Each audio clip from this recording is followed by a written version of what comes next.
The average person makes thousands of decisions each day, with a large portion of them being diet-related.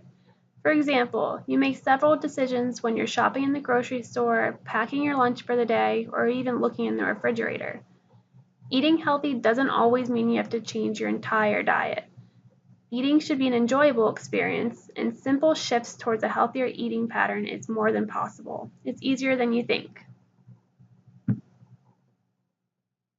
Having a poor diet is one significant risk factor for several health-related issues. Surprisingly, about half of all Americans have at least one chronic disease, such as heart disease, cancer, diabetes, obesity, and many others. Everything you eat and drink matters, and small changes do, in fact, make a difference in your health. Let's review what you can do. Vegetables are full of valuable vitamins and minerals and essential for your health. However, the average American doesn't eat enough vegetables. The recommended intake is about 2 to 3 cups depending on your age. Some ways to increase your vegetable intake is to substitute a snack with a vegetable. You could try dipping raw vegetables in low-fat ranch dip or even hummus.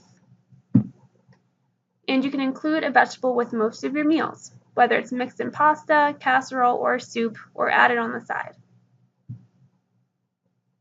Along with vegetables, fruits are also very rich in beneficial nutrients, and most people do not eat enough of them. The recommended intake is about 1 to 2 cups, depending on your age. Some ways to eat more fruits is to choose whole fruits rather than fruit juices. Juices have more calories and a lot less fiber compared to whole fruits. Substitute a snack with a piece of fruit. Fruit is one of the easiest grab-and-go snacks.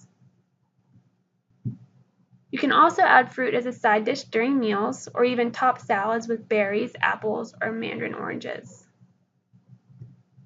And instead of choosing an unhealthy sweet dessert, choose a fruit instead. When it comes to whole grains, the average American consumes too many refined, processed grains and not enough whole grains. It's recommended to make half of your grains whole because whole grains are more nutritious.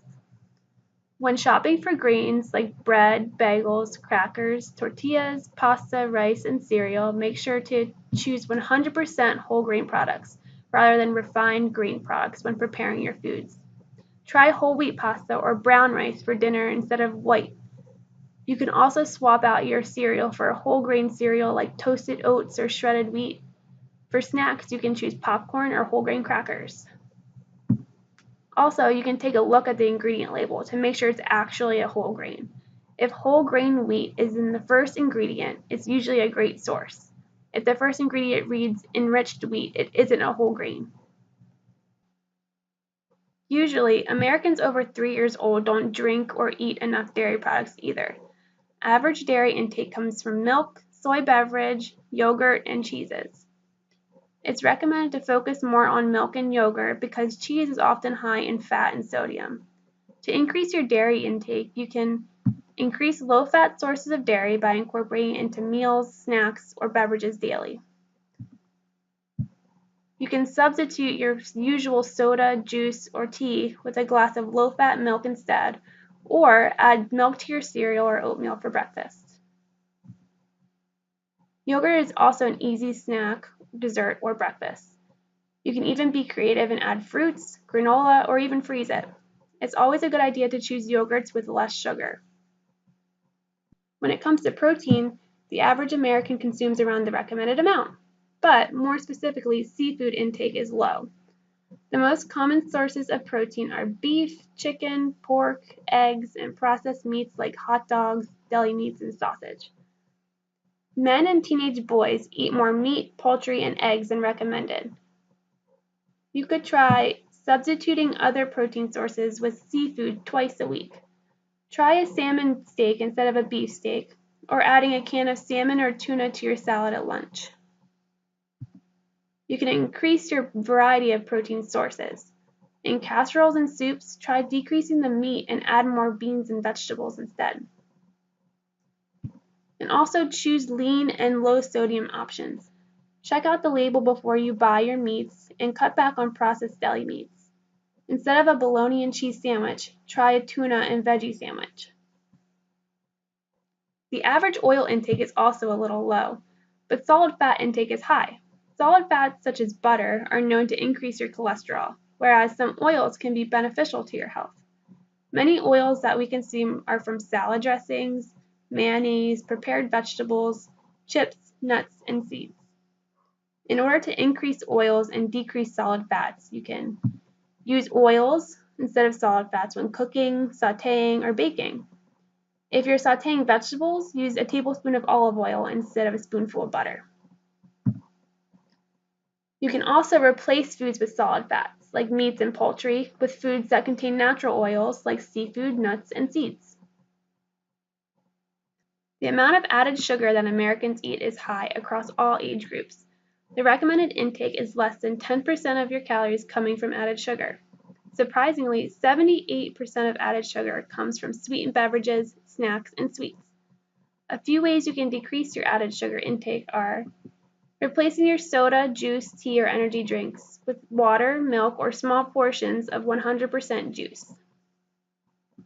You can decrease your portion sizes. Instead of drinking the entire bottle of soda, drink a few sips to curb your craving and save the rest for another time or day. You can also substitute your desserts and snacks with healthier options whenever possible. Instead of having a cookie or a piece of candy, try fruits, applesauce, yogurt, or cereal to satisfy your sweet tooth. When it comes to saturated fat, Americans also eat a little too much of it. The recommendation is less than 10% of your total calories coming from saturated fat. Most saturated fat in our diets come from dishes made with meat, dairy, and snacks like chips and baked goods. To decrease your saturated fat intake, you can choose milk and cheeses that say reduced fat, low fat, or fat-free, and choose leaner cuts of meat. You can also choose more oil-based dressings and sauces rather than cream-based. For example, choose a tomato or olive oil sauce rather than an Alfredo sauce for your pasta. You can also check out the saturated fat section on the nutrition facts label. It even includes your daily percentage intake so you can compare it to other options that may be better for you. Sodium is another nutrient that Americans of all ages eat too much of. Most of the sodium we consume comes from salts that were added during commercial food processing. Some tips to decrease sodium in your diet are: read the food label. Choosing low salt variations, especially in canned goods, is your best bet. If you can't find a low sodium canned option, it's best to rinse the product first. Fresh and frozen vegetables are lower in sodium than canned. Also, choose fresh meats, poultry, and seafood instead of pre-packaged or marinated whenever possible. And eat out less. Try to cook at home from scratch more than usual. This way you can control what's going into your food. You can make your dishes more flavorful using herbs and spices instead of salt. Hopefully now you have a better understanding of how you can eat healthier by making simple changes in your everyday diet. Try some of these tips at home and maybe you'll realize eating healthy isn't that hard after all.